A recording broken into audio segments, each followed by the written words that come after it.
Seja bem-vindo à Maratona PF-PRF.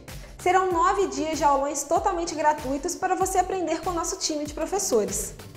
O Logos Concursos está há 23 anos trabalhando intensamente pelo sucesso de seus alunos. E para você que também deseja se tornar um servidor público federal, nós preparamos 30% de desconto no nosso curso online. Na descrição aqui embaixo você encontra todos os links, o do desconto e o do material de apoio. Vamos juntos maratonar esse aulão. Hoje é dia de legislação especial com a professora Natália. Bons estudos!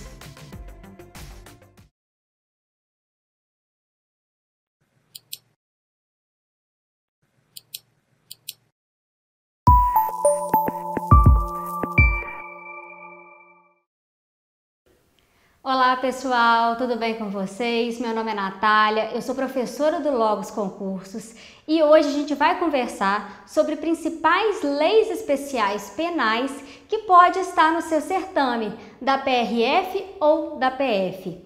A gente vai tentar abordar aqui alguns pontos que eu acredito que possa cair no que tange a lei de drogas, a lei de abuso de autoridade, crimes ambientais e ECA, nessa parte também de crimes processual e penal. Então eu quero uma atenção especial de vocês, eu vou tentar aqui trazer questões demonstrando como pode cair no seu certame, já caiu em concursos passados, algumas inovações legislativas, porque o examinador gosta de cobrar essas inovações nas legislações, e, além disso, decisões dos tribunais superiores, porque também a sua banca gosta muito de cobrar esse ponto. Vamos então começar? A primeira lei que a gente vai abordar agora é a Lei 11.343 de 2006, que é a famosa Lei de Drogas, Lei de Tóxicos. Acompanha comigo no slide.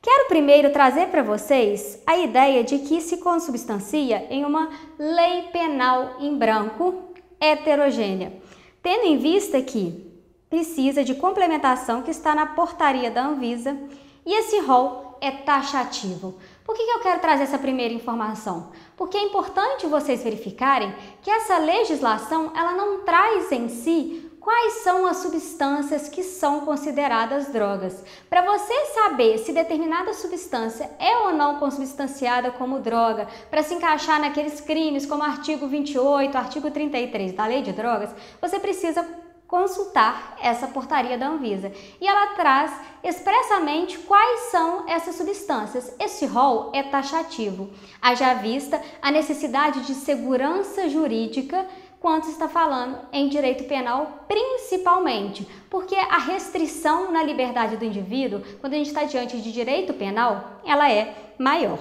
Além disso, quero trazer para vocês que é um crime de perigo abstrato ou presumido. O que significa isso? Dispensa comprovação da existência de situação que tenha colocado em risco o bem jurídico tutelado. Tratando-se de crime de perigo abstrato, não precisa de fato ser comprovada uma lesão a determinado bem jurídico tutelado. Pretende-se, nesse caso, proteger a saúde pública, a sociedade, de modo que a gente já pode tirar daí o entendimento dos tribunais superiores. Não se aplica o princípio da insignificância no artigo 28 desta lei. O artigo 28, para quem não está se recordando agora, é o artigo que traz para a gente o consumo de drogas. E tem alguns verbos nesse artigo 28, mas é nesse sentido de que é para consumo pessoal. Se não for para consumo pessoal, poderia estar caracterizado o tráfico do artigo 33. Entendeu-se que não pode se falar em princípio da insignificância, mesmo sendo pequena quantidade de droga, já que é para consumo pessoal, porque exatamente se busca proteger a saúde pública, a sociedade. Então, o pouco já de consumo, de portar aquela droga, já pode causar um risco, um dano a toda a sociedade. E é isso que visa exatamente proibir, vedar esse artigo 28. O mero consumo incontinente naquele momento do usuário poderia não ser configurado de fato esse artigo 28, porque estaria-se diante de uma autolesão. E autolesão, salvo algumas situações excepcionais, quando visa algum determinado fim, por exemplo no estelionato, a autolesão não é punida. Então tem entendimentos dos tribunais superiores nesse sentido. Mas essa pequena quantidade de drogas do artigo 28 para consumo pessoal não há que se falar no princípio da insignificância. É sim considerado crime e a gente vai analisar algumas questões acerca desse crime. Quero só destacar para vocês, tem discussão, está para julgamento nos tribunais superiores acerca da possibilidade de se descriminalizar o que está previsto no artigo 28, mas ainda não foi julgado. Se caiu hoje na sua prova, o artigo 28 ainda é crime, só não tem pena privativa de liberdade, que tem consequência que a gente vai analisar mais adiante, na possibilidade ou não de configurar reincidência. E o atual entendimento dos tribunais superiores é que não configura reincidência o artigo 28. E como a gente está falando dessa questão de ser consumo pessoal e se não for consumo pessoal, pode configurar o artigo 33 de tráfico de drogas, cabe à acusação provar que a droga apreendida era destinada ao tráfico e não ao usuário provar que a droga encontrada consigo seria utilizada para consumo próprio.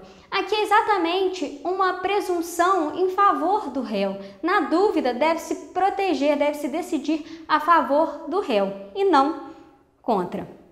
Quero destacar para vocês ainda um ponto importante da legislação acerca da prescrição. Prescrevem em 2 anos a imposição e a execução das penas do artigo 28.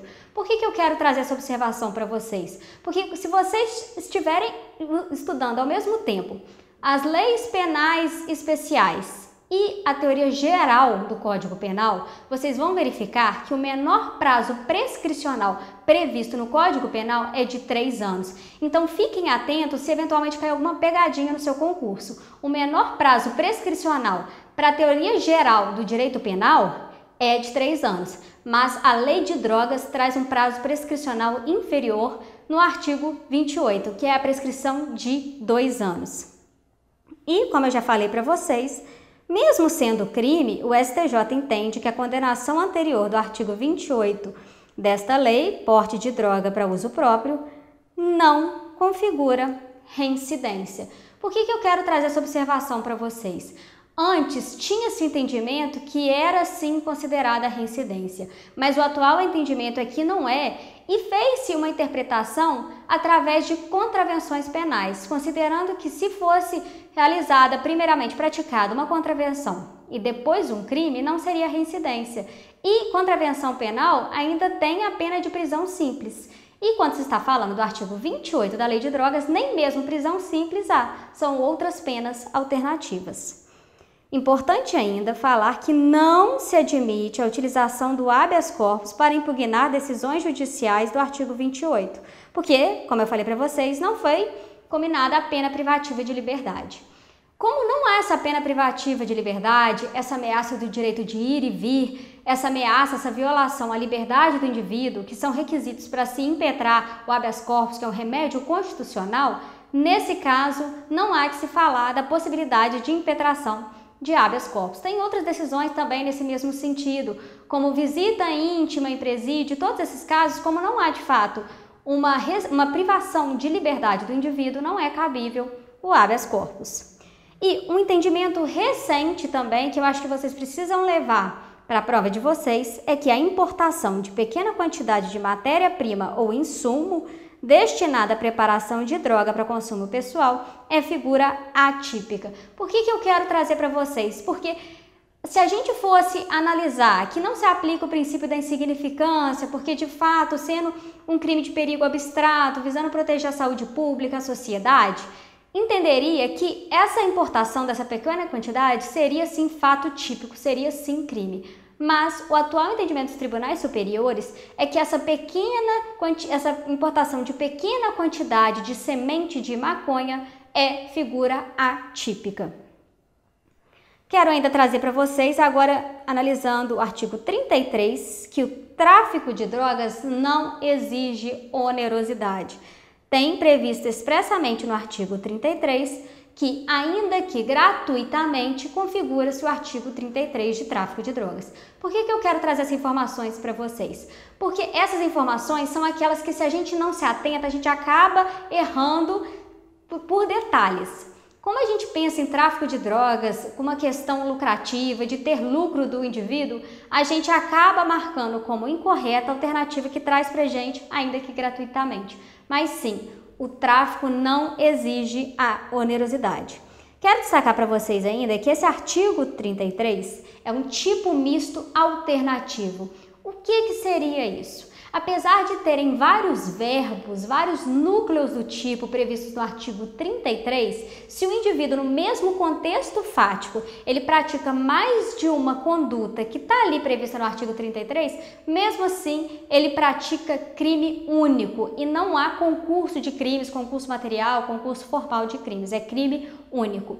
Quando vocês estão estudando a teoria geral do direito penal, vocês devem se lembrar do conflito aparente de normas. E para alguns, essa previsão, esse critério aqui que a gente utiliza na lei de drogas é uma das formas de se resolver esse conflito aparente de normas, através da alternatividade. Ainda quero destacar que o chamado tráfico privilegiado, que está previsto no artigo 4º da lei de drogas, não deve ser considerado crime equiparado a hediondo. E, para se falar nesse tráfico privilegiado, os requisitos são o agente ser primário, bons antecedentes, não se dedicar a atividades criminosas e nem integrar organização criminosa. Por que eu quero atenção especial de vocês? Porque também os tribunais superiores já tinham uma visão em sentido contrário e houve essa mudança, essa alteração jurisprudencial. Essa é um pouco mais antiga do que a gente abordou sobre a reincidência, mas é importante vocês levarem para a prova de vocês que não configura crime hediondo. E até mesmo vocês vão verificar que a LEP, Lei de Execução Penal, trouxe uma previsão nesse sentido. E por não ser crime hediondo, tem repercussões até mesmo quando a gente está analisando progressão de regime, livramento condicional, dentre outros. Quero destacar para vocês ainda, súmula 607 do STJ, a majorante do tráfico transnacional de drogas se configura com a prova da destinação internacional das drogas, ainda que não consumada a transposição de fronteiras. Então, quero atenção especial de vocês, porque isso é tema provável de estar no seu certame. Algum caso concreto comentando que tinha comprovação da intenção da destinação dessas drogas para outro país, mas não houve de fato a transposição das fronteiras. Se nesse caso poderia ou não se aplicar o artigo 40, inciso 1º da lei. Além disso, quero conversar com vocês sobre uma inovação legislativa. Já era entendimento dos tribunais superiores, mas agora a gente tem uma inovação legislativa no artigo 33, inciso 4º. É figura equiparada ao tráfico quem vende ou entrega drogas ou matéria-prima, insumo ou produto químico destinado à preparação de drogas sem autorização ou em desacordo com a determinação legal ou regulamentar, agente policial disfarçado, quando presentes elementos probatórios razoáveis de conduta criminal pré-existente. Fiquem atentos, é uma aposta minha de estar no seu concurso. Por quê? Porque já era entendimento dos tribunais superiores e eu vou trazer um exemplo para vocês rapidamente. Supondo que um policial, simulando, passando como se fosse usuário de drogas, ele liga para um traficante para negociar compra e venda de drogas. E aí ele vai até o lugar agendado, combinado entre as partes, para pegar essa mercadoria, mas de fato era uma simulação.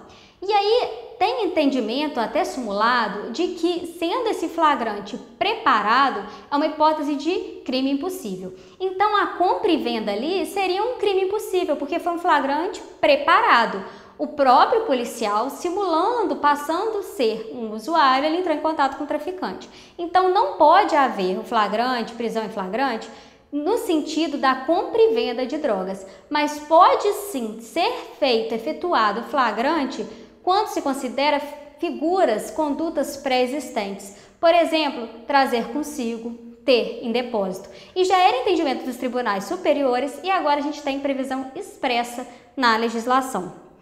Outra inovação, artigo 63F, na hipótese de condenação por infrações às quais esta lei comine pena máxima superior a 6 anos, tenham em mente essa pena máxima superior a 6 anos de reclusão, poderá ser decretada a perda, como produto ou proveito do crime, dos bens, correspondentes à diferença entre o valor do patrimônio do condenado e aquele compatível com seu rendimento lícito. Para efeito da perda prevista no caput deste artigo, entende-se por patrimônio do condenado todos os bens de sua titularidade ou sobre os quais tenha domínio e benefício direto ou indireto na data da infração penal ou recebidos posteriormente, transferidos a terceiros a título gratuito ou mediante contraprestação irrisória a partir do início da atividade criminal. Atenção especial para o parágrafo 3º.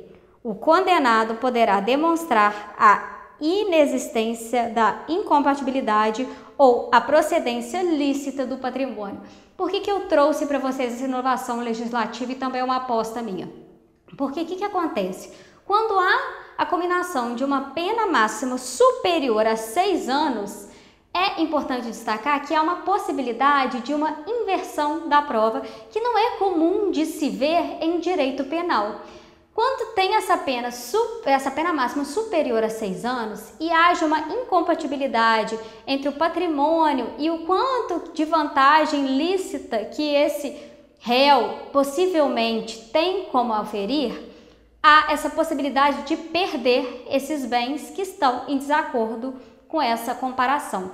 E aí o ônus de comprovar que de fato foi sim auferido licitamente esse patrimônio é do próprio réu. Fiquem atentos, porque quando a gente leva o nosso conhecimento de direito penal, a gente acaba errando essa alternativa. E trouxe para vocês um exercício de como já foi cobrada essa legislação em provas pretéritas.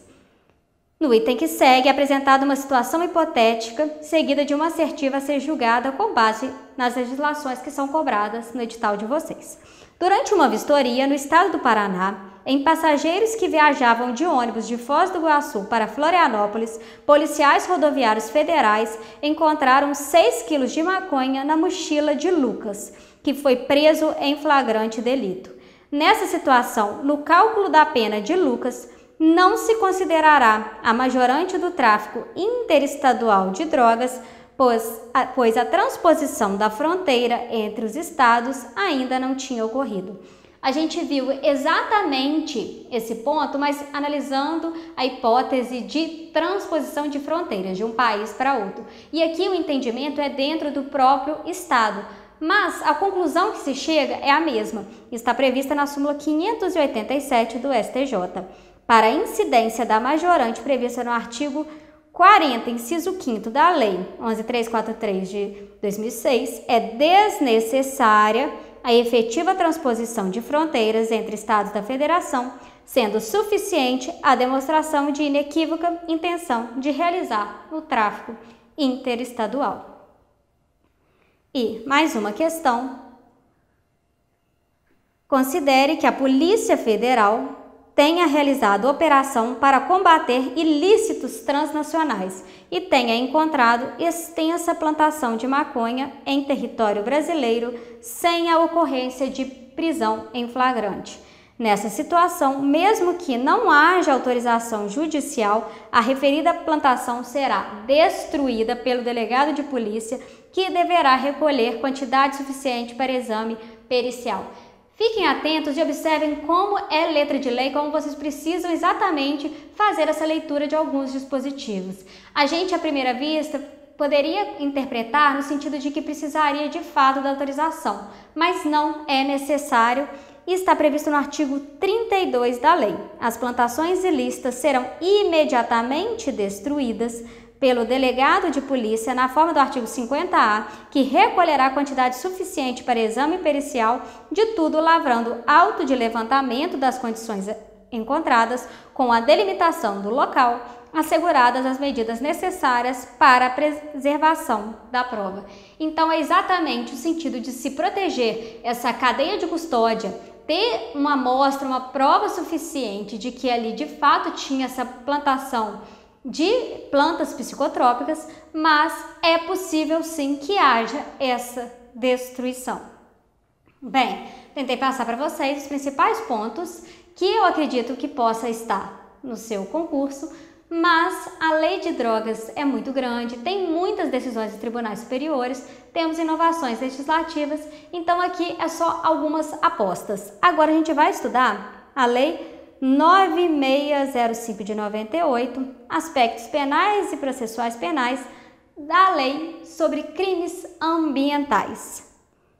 Quero destacar para vocês, primeiramente, que não é mais adotada a teoria da dupla imputação. A pessoa jurídica pode ser punida penalmente por crimes ambientais, ainda que não haja responsabilização de pessoas físicas. Quero destacar para vocês, porque de fato os tribunais superiores antes tinham um entendimento diferente da necessidade dessa dupla imputação, de só poder ter responsabilização penal da pessoa jurídica se a pessoa física fosse também responsabilizada, mas houve uma alteração nesse entendimento e agora o entendimento predominante é que não precise de ter essa dupla imputação, porque a própria lei não trouxe essa condição, então não caberia ao intérprete fazê-la. Então, é possível a responsabilização da pessoa jurídica mesmo sem a pessoa física. E uma atenção especial, porque a gente costuma estudar que crimes ambientais são praticados por seres humanos. E essa lei traz para a gente uma possibilidade de crimes ambientais serem praticados por pessoas jurídicas. É possível aplicar o princípio da insignificância para crimes ambientais. A análise é um pouco casuística, porque alguns critérios devem até ser observados. Eu trouxe para vocês, e a gente vai analisar, uma hipótese em que foi realizada uma pesca em local não permitido. Aí, de fato, entendeu-se que ali não se aplicaria o princípio da insignificância, mas tem outros julgados que os tribunais superiores vêm aplicando. O que vocês precisam levar para a prova de vocês é que é possível, sim, nessa legislação, aplicar o princípio da insignificância. Para que haja apreensão do veículo utilizado na prática da infração ambiental, não é necessário que se comprove que o bem era utilizado de forma reiterada ou rotineiramente na prática de ilícitos ambientais. Também quis trazer para vocês essa informação porque pode ser eventual pegadinha num caso concreto para você analisar as alternativas e trazer a informação da indispensabilidade de que haja uma prática reiterada. Não é indispensável essa prática reiterada, haja vista a preservação do meio ambiente. Então fiquem atentos a esses detalhes das decisões dos tribunais. Quero destacar ainda que a assinatura do termo de ajustamento de conduta, que é feito no âmbito administrativo, a gente tem as instâncias cíveis, criminais e a instância administrativa. Nesse caso, esse termo de ajustamento de conduta é feito na instância administrativa. Então, a assinatura do termo de ajustamento de conduta com o órgão ambiental não impede a instauração de ação penal. Isso porque vigora em nosso ordenamento jurídico o princípio da independência das instâncias penal e administrativa. Como eu disse para vocês, é possível a responsabilização civil, penal e administrativa. Como regra, elas são independentes, uma não interfere na outra. Tem como exceção se no processo penal ficar comprovada a inexistência do fato ou a negativa de autoria. Se não tiver ocorrido o fato ou se aquele agente não for o autor do crime, aí sim tem repercussão nas outras instâncias. E quero destacar para vocês porque aqui também é um ponto que vem caindo muito como pegadinha quando faz uma distinção do Código Penal para a lei específica de crimes ambientais. Por quê? Pelo princípio da especialidade, a gente deve se ater para verificar os requisitos próprios quando se está falando de crimes ambientais. E aí, atenção especial é no que tange a substituição da pena privativa de liberdade. Porque no Código Penal, a gente tem que até 4 anos é possível. E aqui, a pena tem que ser inferior a 4. É um detalhezinho, mas pode fazer toda a diferença se o seu examinador quiser trazer um caso concreto ou mesmo cobrar exatamente essa informação. Por quê? Porque ele pode colocar a pena 4 anos. E aí, para o Código Penal, é possível, porque se é até 4, inclui 4. Já quando a gente está falando de crimes ambientais, sendo inferior a 4, não engloba 4 anos. Então, fiquem atentos para essa distinção. Quero trazer para vocês ainda que o artigo 24 vem caindo no sentido de que a pessoa jurídica constituída ou utilizada preponderantemente com o fim de permitir, facilitar ou ocultar. Então, a gente tem 3 finalidades que pode ser que essa pessoa jurídica busque: permitir, facilitar ou ocultar a prática de crime definido nesta lei, terá decretada a sua liquidação forçada, sendo seu patrimônio considerado instrumento do crime e perdido para o Fundo Penitenciário Nacional. Então, é possível sim que haja essa liquidação forçada se a pessoa jurídica tiver sido constituída como uma dessas finalidades. Além disso, destaco para vocês que nas infrações penais desta lei, a ação penal é pública e incondicionada, tendo como titular o Ministério Público. Para a transação penal, que é possível, a gente verifica ela na Lei dos Juizados Especiais Criminais, e essa ideia foi importada para essa lei especial, é exigida uma prévia composição ambiental pelo laudo competente, ressalvada a impossibilidade de fazê-lo, e a pena não pode ultrapassar a 2 anos. Então, além dos requisitos que a gente já tem quando a gente analisa a transação penal dos crimes penais, a Lei de Crimes Ambientais trouxe um requisito a mais. É indispensável que haja a prévia composição do dano ambiental. Quero destacar ainda que quando a gente está falando das possíveis punições, é possível fixar dano moral como prejuízo sofrido pelo ofendido. Pode cair alguma alternativa no sentido de que só dano patrimonial, e entendeu-se que pode também dano moral. E além disso, é importante vocês saberem que é possível até mesmo a condenação simultânea e cumulativa da obrigação de fazer, não fazer e indenizar em virtude da reparação integral do meio ambiente. Como de fato se busca essa reparação integral do meio ambiente, é possível acumular a obrigação de fazer, não fazer e indenizar. Por exemplo, fazer, restituir aquela área degradada. Não fazer, uma hipótese de não continuar degradando aquela área. Indenizar os prejuízos sofridos. Quero destacar para vocês ainda, como eu já adiantei para vocês, mas só trazendo aqui essa decisão, o delito previsto na primeira parte do artigo 54 possui natureza formal, sendo suficiente a potencialidade de dano à saúde humana para a configuração da conduta delitiva, não se exigindo, portanto, a realização de perícia. Então, fiquem atentos a esse detalhe, porque é de extrema importância a gente conseguir acumular as questões trazidas pela legislação com as decisões dos tribunais superiores. E essa ideia de crime formal é importante porque dispensa qualquer comprovação. Apesar de ter, de fato, um resultado naturalístico que pode ser percebido, ele não é indispensável para configurar aquele crime. E trouxe para vocês aqui um exercício de como já foi cobrada essa legislação em concursos pretéritos.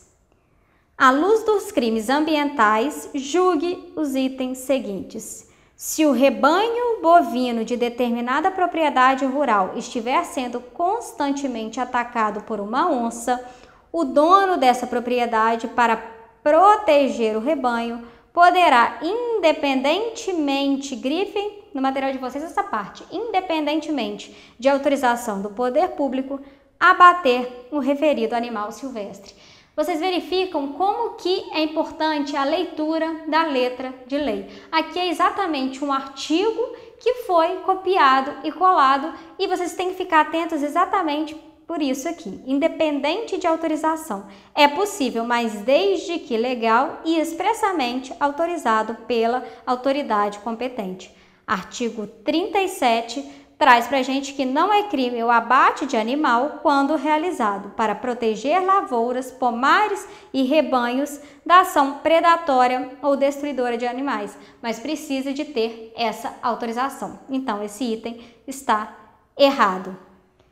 Mais uma questão. Responderá por crime contra a flora o indivíduo que cortar árvore em floresta considerada de preservação permanente, independentemente, aqui mais uma vez, fiquem atentos na prova de vocês para esses detalhezinhos, independentemente, desde que, apesar de, independentemente de ter permissão para cortá-la e, caso a tenha, quem lhe concedeu a permissão também estará sujeito à penalidade do respectivo crime.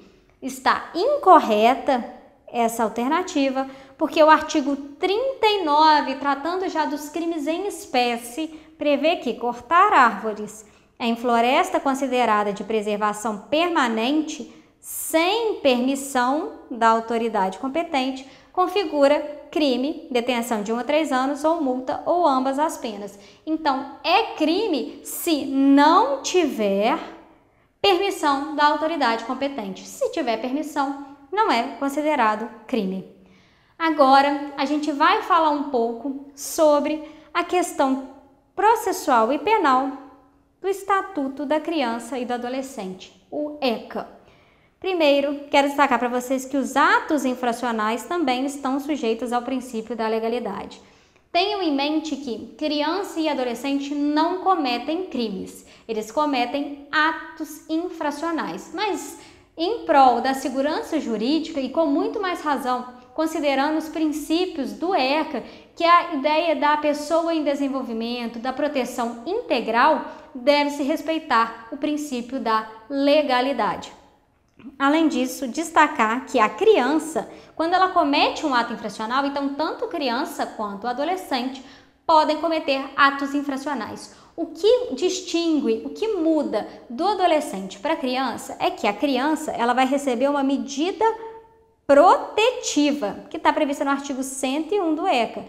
Já o adolescente, ele vai receber essa medida protetiva ou uma medida socioeducativa, que está no artigo 112 do ECA. Então, saibam distinguir que para o adolescente pode ser, sim, aplicada uma medida protetiva ou uma medida socioeducativa. Já para a criança não pode ser aplicada uma medida socioeducativa, só uma medida protetiva. Quero destacar que o artigo 152 traz para a gente que aos procedimentos regulados nesta lei aplicam-se subsidiariamente as normas gerais previstas na legislação processual pertinente. E aí, o que eu quero trazer para vocês? Que quando a gente está falando do processo de conhecimento, que é que a gente está falando de provas, sentenças, memoriais, essa parte toda antes de fato de ter a prolação de uma sentença pelo magistrado, aplica-se o Código de Processo Penal. Quando a gente já está, depois da sentença, na fase recursal, de apresentar os recursos, apelação, embargo de declaração, aplica-se o CPC, Código de Processo Civil. Então, saibam distinguir quando vai ser aplicado o Código de Processo Penal e quando vai ser aplicado o Código de Processo Civil. Destacar ainda a súmula 605 do STJ.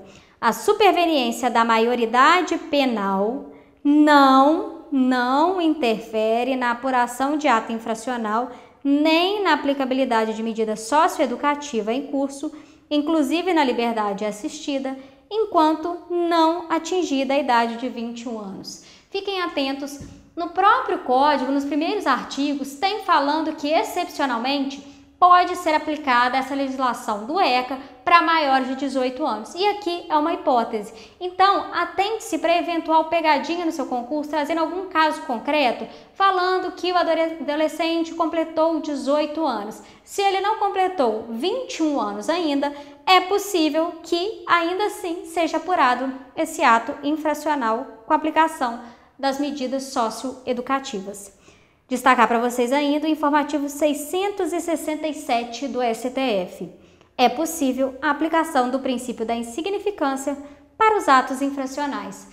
Como a gente tem que fazer de fato um comparativo entre os crimes e os atos infracionais e jamais esquecendo dos princípios que a gente falou que deve nortear o ECA, como considerar o adolescente e a criança em estado de desenvolvimento, o princípio da proteção integral, se aplica-se o princípio da insignificância, de modo que o fato é considerado típico formalmente, mas materialmente ele não é típico, com muito mais razão deve-se considerar assim quando está falando de atos infracionais. Súmula 338 do STJ. A prescrição penal é aplicável nas medidas socioeducativas. No mesmo sentido, pelos mesmos fundamentos, a gente deve interpretar por que adveio essa súmula.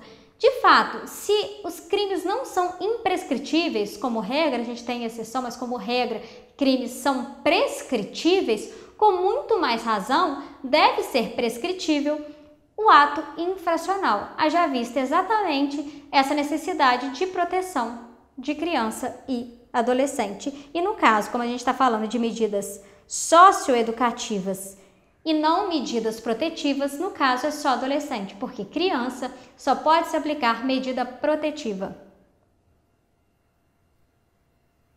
Quero destacar ainda artigo 122. A medida de internação só poderá ser aplicada quando tratar-se de ato infracional cometido mediante grave ameaça ou violência à pessoa, reiteração no cometimento de outras infrações graves, descumprimento reiterado ou injustificável de medida anteriormente imposta. O que eu quero destacar para vocês? Por que eu trouxe esse artigo? Porque é um também que vem caindo com muita frequência nos concursos. Vocês precisam verificar que esse rol é taxativo. Se não encaixar em uma dessas hipóteses, não é possível se falar em internação, que é a medida mais gravosa que pode ser aplicada. Então fiquem atentos se de fato houve grave ameaça ou violência e tem que ser a pessoa, grifem no material de vocês, reiteração no cometimento de outras infrações e essas outras infrações graves,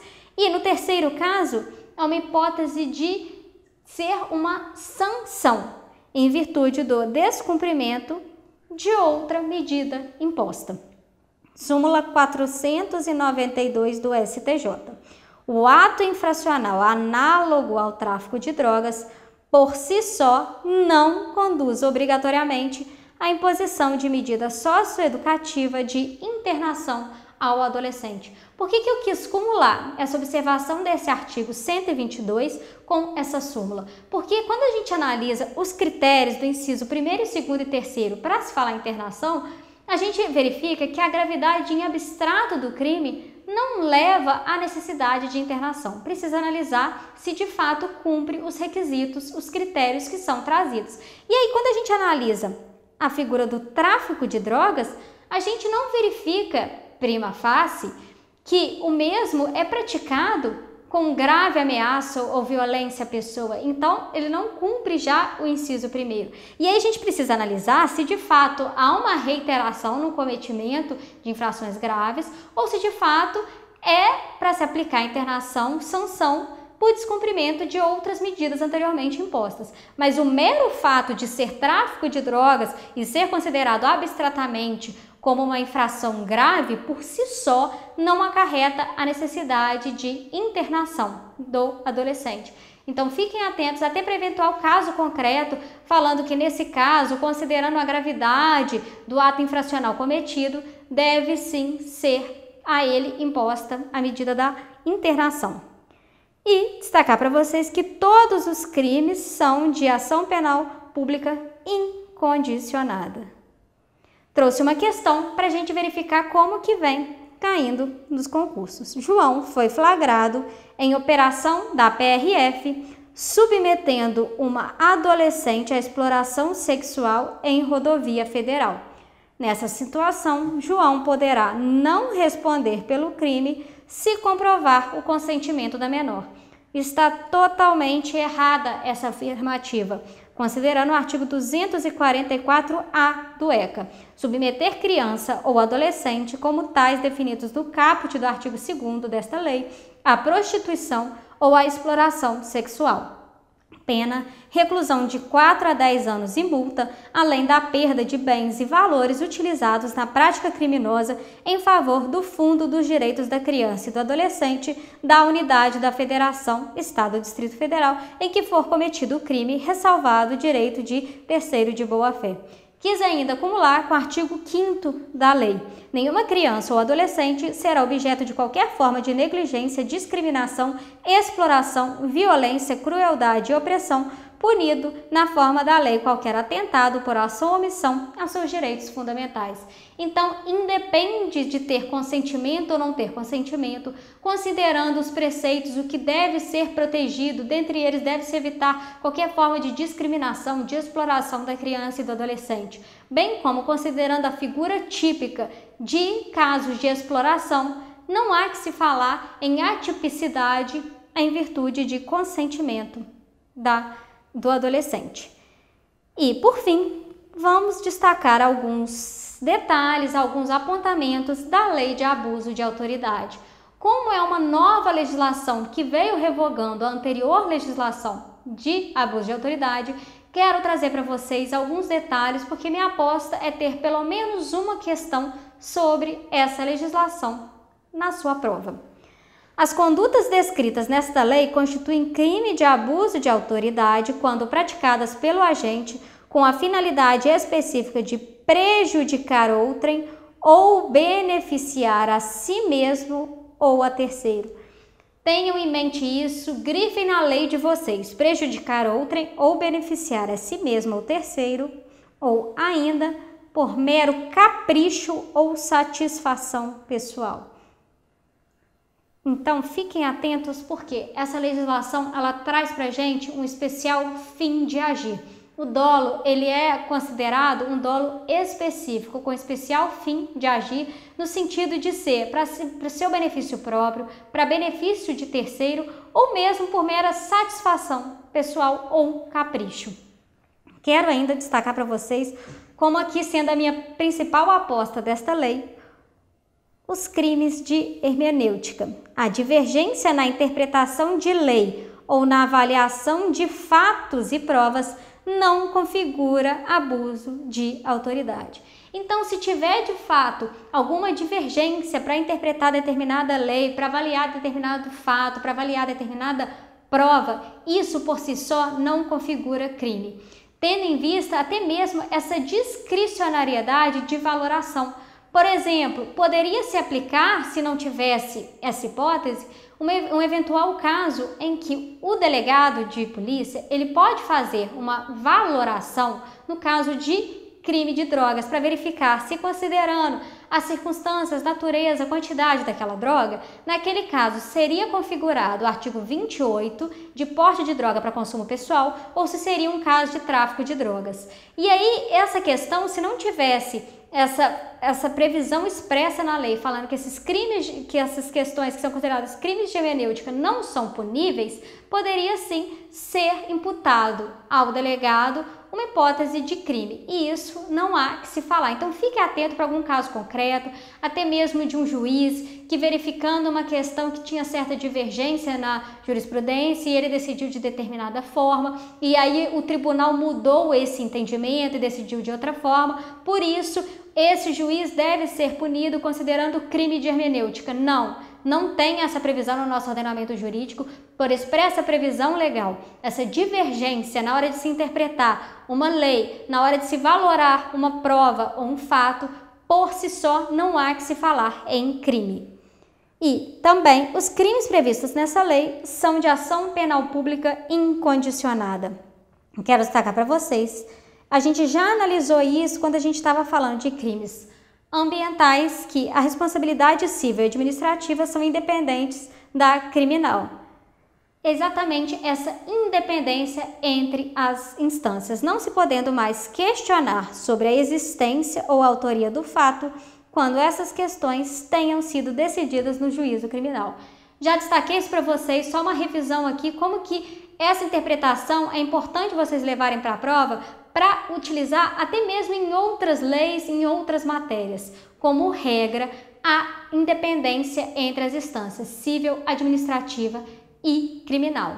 Mas a interferência, influência de uma instância na outra, quando no juízo criminal tiver sido decidido que aquele réu não foi o autor do crime ou o fato não existiu. Se tiver alguma dessas duas circunstâncias, aí sim tem reflexo, porque se o réu não foi o autor, ele não tem que indenizar, ele não tem que ter uma sanção administrativa por aquele fato que ele não praticou. E se o fato nem mesmo existiu, com muito mais razão. E quero destacar para vocês o conceito de agente público que vem expresso nessa legislação.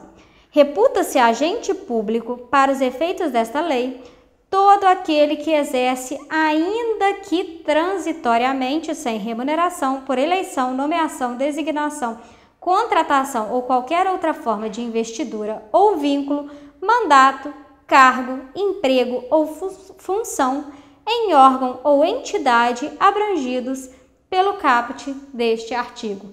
É uma interpretação que o nosso Código Penal já tem, ela é uma interpretação ampla, ainda que transitoriamente, ainda que sem remuneração, mas fiquem atentos para eventual caso concreto, trazendo uma ideia se determinado mesário, se determinado jurado cometeu um ato de abuso de autoridade.